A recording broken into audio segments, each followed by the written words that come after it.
mendengar apa yang kami bacakan, karena memang ini adalah pembacaan duplik jawaban terhadap replik penuntut umum.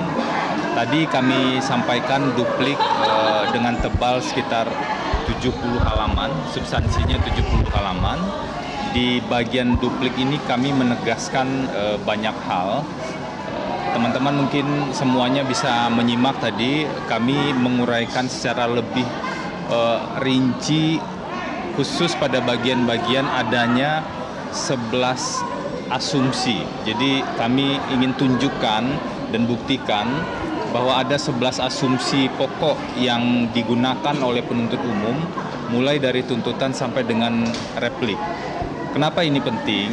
Karena kalau kita ingin mencari kebenaran material, kalau kita ingin betul-betul membuktikan sebuah perbuatan, pembuktian itu tidak boleh didasarkan pada asumsi. Jadi tadi kami sudah uraikan sebagai bagian dari duplik tim penasehat hukum terdakwa Putri Chandrawati.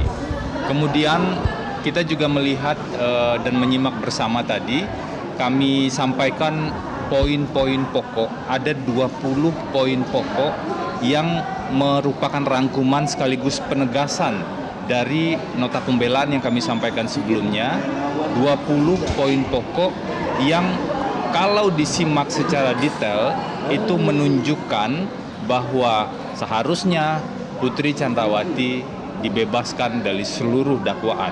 Karena memang dari seluruh tuduhan mulai dari peristiwa di Magelang sampai dengan kejadian pasca penembakan tersebut, penuntut umum keliru.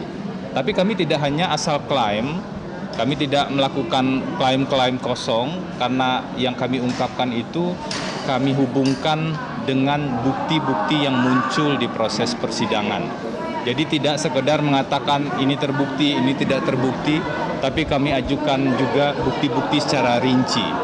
Di kitab undang-undang hukum acara pidana kita akan dikenal 5 alat bukti, dan kami menggunakan itu semaksimal mungkin, menerapkan aturan hukumnya, karena bagi kami ini bukan sekedar soal perkara ini saja, ini juga akan berkontribusi untuk pembangunan hukum ke depan.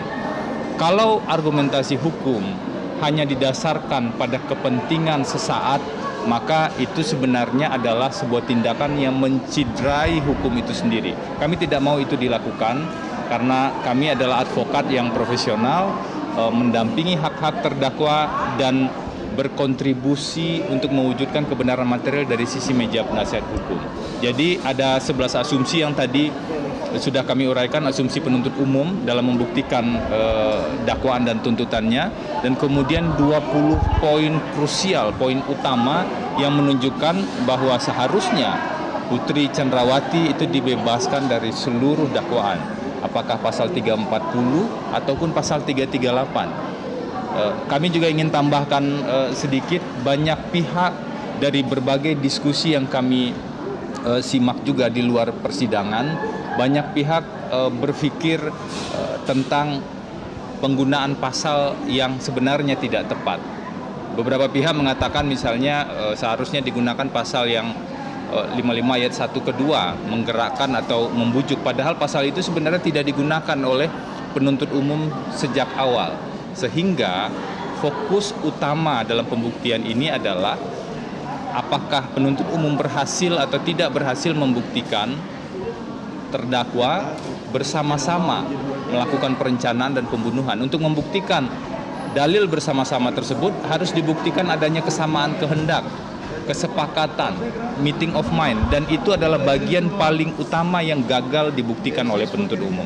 Kami sudah menguraikan itu secara rinci, satu di nota pembelaan setebal 955 halaman, dan tadi di duplik setebal 70 halaman. Dengan lampiran bukti tambahan kemarin yang kami hadirkan lebih kurang 3.000 halaman dan beberapa bukti-bukti yang lain. Semoga ikhtiar ini itu bisa membantu peradilan ini untuk menghasilkan sebuah putusan yang adil. Prinsip dasarnya masih sama, pelaku pembunuhan itu harus dihukum seadil-adilnya, namun yang bukan merupakan pelaku jangan sampai juga dipaksakan dihukum hanya karena konstruksi berpikir yang rusak atau yang terpengaruh oleh informasi-informasi tidak benar, oleh hoax, oleh asumsi-asumsi, oleh imajinasi-imajinasi dan berbagai halusinasi baik dalam proses hukum ini ataupun yang terjadi di luar ruang persidangan. Karena harapan besar sekarang tertuju pada majelis hakim. Semua pihak berharap pada majelis hakim. Semoga bisa seadil-adilnya dan benar dalam memutus. Kak Sarma ada tambahan silakan. Cukup. Bang, kalau melihat dari jadwal yang sudah diputuskan oleh majelis hakim tadi kan tentang waktu ini vonis antara 13 sampai 17. Bu PC dan Pak Sambo di tanggal yang sama apa aja persiapannya khususnya untuk Ibu PC? Tidak ada persiapan khusus untuk vonis ya, karena seluruh ikhtiar sudah kami lakukan mulai dari sidang pertama ya, dakwaan, pembuktian sampai dengan duplik. Duplik ini fase terakhir sebenarnya yang dilakukan oleh tim penasehat hukum. Sisanya tentu kami serahkan sepenuhnya pada majelis hakim yang mulia dengan tetap berharap, kami harapannya tidak muluk-muluk, majelis hakim betul-betul menjatuhkan putusan yang adil berdasarkan fakta persidangan, bukan berdasarkan hal-hal yang lain, termasuk juga bukan berdasarkan pengaruh pihak-pihak